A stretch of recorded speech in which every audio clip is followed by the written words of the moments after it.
আসসালামু আলাইকুম। পিএসপি বাংলা টিউটোরিয়ালের চতুর্থ পর্বে সকলকে স্বাগত জানাচ্ছি। আমি মামুন। বন্ধুরা, আজকে আমরা যে কোনো প্রোগ্রামিং বলেন, পিএসপি বলেন বা অন্য যে কোনো প্রোগ্রামিংয়েই বলেন, সেই প্রোগ্রামিংয়ের একটা অনেক অনেক গুরুত্বপূর্ণ বিষয় ভেরিয়েবল নিয়ে আলোচনা করব। ভেরিয়েবল অনেক অনেক গুরুত্বপূর্ণ একটা বিষয়। এই ভেরিয়েবলটা নিয়ে আজকে আমরা আলোচনা করব। তো আমরা দেখব কিভাবে ভেরিয়েবল নিয়ে আমরা কাজ করতে পারি আমাদের প্রোগ্রামে এবং ভেরিয়েবল কি সেটা নিয়ে আজকে আলোচনা করব। ওকে, সেজন্য আমরা একটা নতুন পেজ নেই। জাস্ট আমরা আমাদের গত পর্বে আমরা দেখেছি কিভাবে আমাদের জ্যাম ফোল্ডারে গিয়ে ওখান থেকে আমরা পেজ নিতে পারি। আজকে আমরা এখানেই পেজ নেব। আমরা যে কোনো একটা পেজ নিলাম, এখানে পেজ নিলাম, অথবা আমার যে পেজটি আছে এটাকে আমরা ফাইল থেকে সেভ অ্যাজ করব। সেভ অ্যাজ করে দেখুন এখানে আমাদের কম্পিউটার থেকে সি জ্যাম htdocs অ্যান্ড আমাদের যে ফোল্ডার আছে সেই ফোল্ডারে এখানে আমরা ভেরিয়েবল নেব। Variable dot PSP. Okay, variable dot PSP এই নামে আমরা সেভ করলাম। দেখুন সেভ হয়ে গেছে।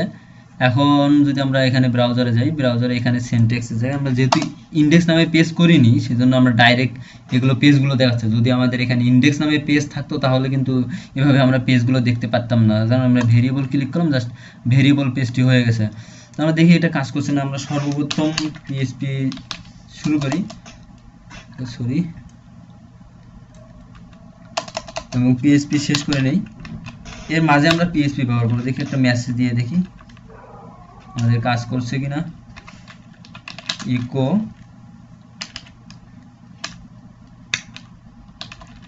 ওয়েলকাম দিই, WELCOM, ওয়েলকাম। ওকে, দেখি আমাদের এখানে কাজ করে কিনা। দেখুন ওয়েলকাম কাজ করছে। ওকে, আমাদের তাহলে ভেরিয়েবলের মানে প্রোগ্রামে এটা কাজ করছে আর কি পেজটা। ভেরিয়েবল সম্পর্কে একটু বলি।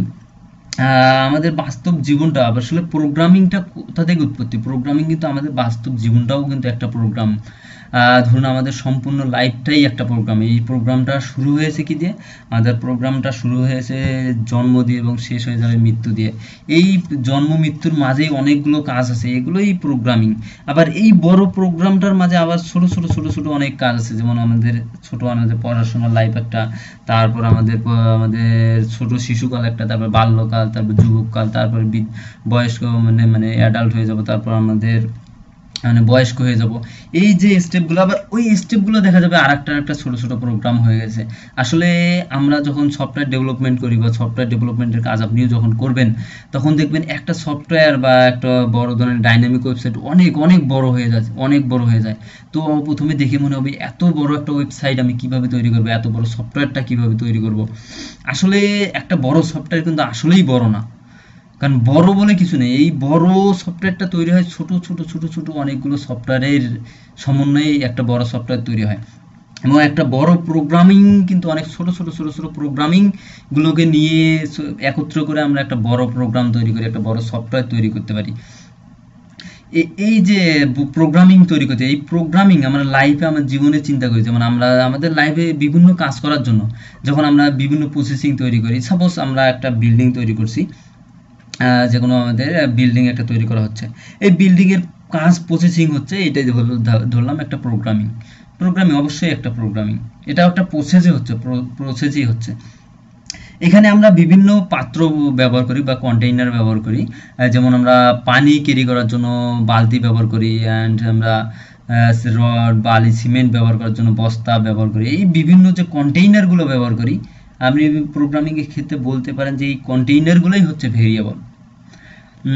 ভেরিয়েবলগুলো সাপোজ হতে পারেন, যেমন আমরা আমাদের সেই ছোটকালের একটা অঙ্ক আমরা সকলেই করছি, পিতা পুত্রের অঙ্ক, প্রায় অনেক প্রত্যেক ক্লাসেই থাকতো 1 2 3 4 5 6 7 প্রত্যেক ক্লাসে। এইখানে আমরা ধরে নিতাম, কিন্তু মনে আছে কি আপনাদের, আমরা ধরি পিতার বয়স ক বছর, অথবা ধরি পুত্রের বয়স ক বছর। এই ক বছরটা কিন্তু আসলেই কিন্তু বয়স না। এই কর ব্যাকএন্ডে একটা মান আছে, যেটা সর্বশেষ আমরা ক্যালকুলেট করার পর আমরা একটা নির্দিষ্ট মান পাই। আসলে কর মান হচ্ছে সেই মানটাই। যখন আমরা ক নিয়ে কাজ করি, আসলে আমরা সেই মানটা নিয়েই কাজ করি। সেই রকম আমরা এখানে প্রোগ্রামিং গেলেই কাজ করার জন্য ভেরিয়েবলের জন্য একটা নাম দেব, এবং এই নামের আন্ডারে কিছু তথ্য রাখবো বা এই নামটাতে অ্যাসাইন করে রাখবো। পরবর্তীতে যখন আমরা এই নামটাকে নিয়ে কাজ করব, যে এই ভেরিয়েবলটাকে নিয়ে কাজ করব, তখন আমরা আসলে এই নামটা নিয়ে কাজ করব না, এর ভিতরে এর জন্য আমরা যে ট্যাগগুলো রাখছি, যে যে মানে ডাটাটুকু রাখবো, সেই ডাটাটুকু নিয়ে কাজ হবে আমাদের। ভেরিয়েবল যেমন বললাম কন্টেইনার একটা, যেমন এইরকম পাত্রের মতো, আসলে ভেরিয়েবলের ধারণাটা আসলে অনেক ডিপলি আছে। এভাবেই যদি আপনি কোথাও আপনার কাজ করার জন্য এভাবে জানলেই এনাফ। যদি আপনি আরও ভালো প্রোগ্রামকে ডিপলি জানতে চান, তাহলে আমি সাজেস্ট করবো আপনি সি প্রোগ্রামিং শেখেন। সি অনেক ভালো কিছু, মানে অনেক সুন্দরভাবে শিখতে পারবেন বা অনেক কিছু বুঝতে পারবেন। এই ভেরিয়েবলটা আসলে হচ্ছে, আমরা যে কোনো ডাটা যদি আমরা কম্পিউটারে রাখি, আসলে এটা কোথায় থাকে, এবং মেমোরি লোকেশনেই থাকে অবশ্যই। এই যে মেমোরি লোকেশন, সাপোজ আমি 10 এই ডাটাটা স্টোর করবো আমার মেমোরি লোকেশনে। আমাদের মেমোরি লোকেশন হয়তো বা আমরা একটা যেমন 10x এইরকম একটা যে কোনো একটা মেমোরি লোকেশন আমরা পেতে পারি। তো এই একটা মেমোরি লোকেশন এইরকম হেক্সাডেসিমাল নাম্বার, এইরকম আমাদের এইরকম একটা মেমোরি লোকেশন কিন্তু মনে রাখা আসলে অনেক কষ্টসাধ্য হয়ে যাবে। এই সাপোজ এইরকম একটা মেমোরি লোকেশন আছে, এই লোকেশনের মধ্যে আমার 10 আছে, তা আমরা কি এই লোকেশন, তাহলে আমরা 10 কিভাবে বের করতে পারবো 10 নিয়ে কাজ করতে? যদি এই লোকেশনটাকে নিয়ে আমরা কাজ করতে পারি, এই লোকেশনে যে ডাটাটা আছে এটা নিয়ে কাজ করবো, কারণ 10 কিন্তু চেঞ্জও হতে পারে, 10 হলো একবার, পরবর্তীতে আবার 15 হলো। তো এই লোকেশনটা নিয়ে কাজ করলে এর কাজটুকু হয়ে যাবে। কিন্তু এই লোকেশনের নামটা এত একটা হিজিবিজি নাম মনে রাখা আসলে কিন্তু কষ্টসাধ্য। সেজন্য এই ভেরিয়েবলের উৎপত্তি। আমরা যে প্রোগ্রামে যে লোকেশনে রাখবো, সেই লোকেশনের একটা নাম দিয়ে রাখবো, যে এই নামটাকে ডাকলে ওই লোকেশনে যে ডাটা আছে সেই ডাটাটা নিয়ে আমরা কাজ করবো। এগুলো আপনি যদি বিগিনার লেভেলে হয়ে থাকেন, তাহলে এগুলো বুঝতে আপনার সমস্যা হয়ে যাবে। তো এগুলো জানার, কেয়ার করার দরকার নেই, কি হচ্ছে সেগুলো জানার দরকার নেই। তো একটুকু জেনে রাখেন যে ভেরিয়েবল হচ্ছে একটা কন্টেইনার, এর মাঝে আমরা যে কোনো ডাটা রাখতে পারি। আর পিএসপি তে ভেরিয়েবল ডিক্লেয়ারের কিছু নিয়ম আছে, যেমন সি তে ভেরিয়েবল ডিক্লেয়ার করা হয় ইন্টিজার এ, এর মাঝে আমরা কিছু ডাটা রাখতে পারি, ইন্টিজার ডাটা রাখতে পারি, তারপরে ফ্লোটে, এইগুলো বিভিন্ন প্রকার রাখতে পারি। কিন্তু পিএসপি তে এরকম ডাটা টাইপ নির্দিষ্ট করে দিতে হয় না। পিএসপি হচ্ছে ডাইনামিক্যালি টাইপ ল্যাঙ্গুয়েজ, মানে আপনি একটা ভেরিয়েবল ডিক্লেয়ার করে ওটাতে যে টাইপ দেবেন সে অটোমেটিক ওই টাইপ হয়ে যাবে। এই জন্য সর্বপ্রথম আমাদের ডলার সাইন ইউজ করতে হবে। এরপর আমাদের যে কোনো ক্যারেক্টার ব্যবহার করতে পারি, আমরা যে কোনো নাম, আন্ডারস্কোর এবং সংখ্যা ব্যবহার করতে পারি। তাছাড়া বিভিন্ন প্রকার যেমন পার্সেন্টেজ, এগুলো ভেরিয়েবল নামে আমরা ব্যবহার করতে পারবো না।